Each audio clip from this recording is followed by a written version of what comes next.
naman. Eh, para kang honey pala. Pinapakuha ng bubuyog. Kaso lang.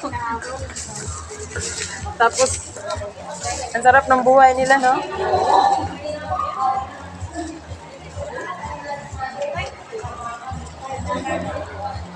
Mura lang, guys. Kunin mo na yan, din.